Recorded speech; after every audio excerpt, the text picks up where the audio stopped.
Good morning, ladies and gentlemen, and welcome to this convention on the Vietnam War. Today we'll be assessing how the US became involved in Indochina in the period of 1954 to 1963, and subsequently the development of the Vietnam War in 1963.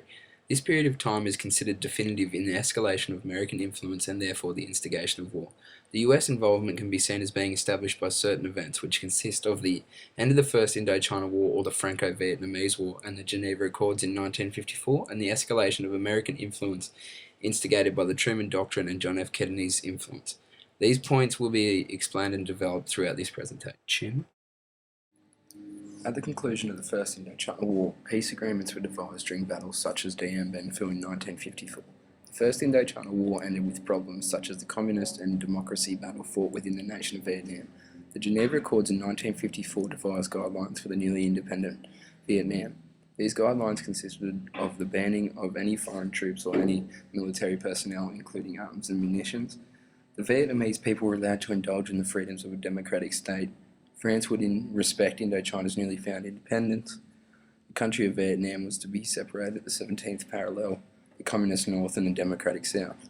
The Vietnamese communists, and by extension their communist allies in Southeast Asia, were considered essential in the defeat of France in the First Indochina War. By comparison, the South Vietnamese democratic government were seen as puppets of the French and later on the Americans. After the ceasefire, up to 1 million North Vietnamese, majority of which were Catholic, migrated to South Vietnam. At the same time, approximately 52,000 South Vietnamese communists migrated north. Ho Chi Minh and his government urged the communists in the south to stay there and participate in the elections to support Ho Chi Minh. Diem was the leader of the Democratic South and refused to take part in the proposed election as he knew he would lose. His brother set up a rigged referendum, with Diem gained 98% of the votes. Diem's oligarchy consisted of just his family, which is why the Democratic South soon turned to a totalitarian state. Subsequent to the accords, both sides constantly violated the agreements, both building up military and armaments.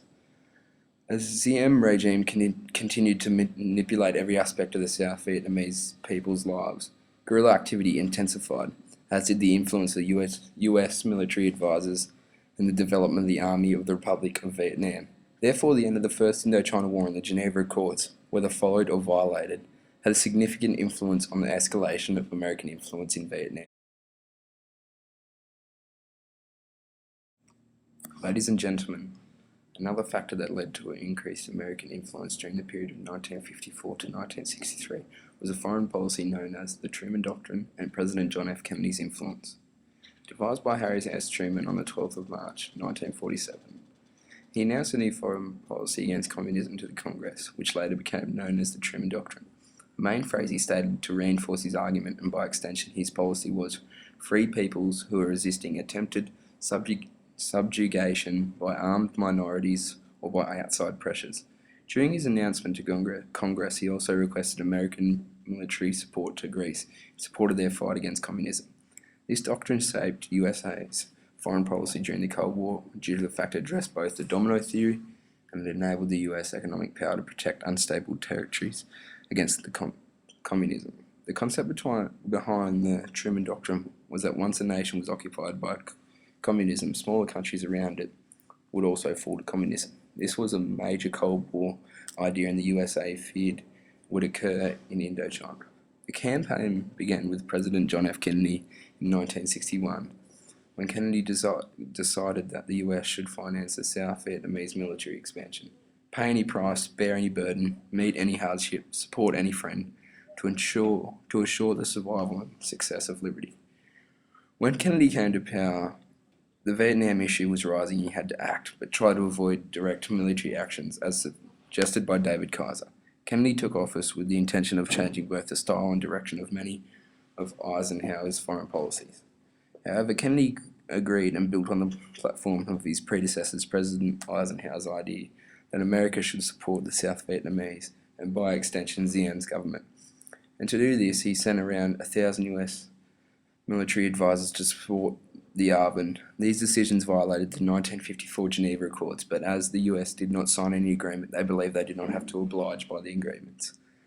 Both these factors had a significant influence on the escalation of the American influence in Indochina in the period of 1954 to 1963.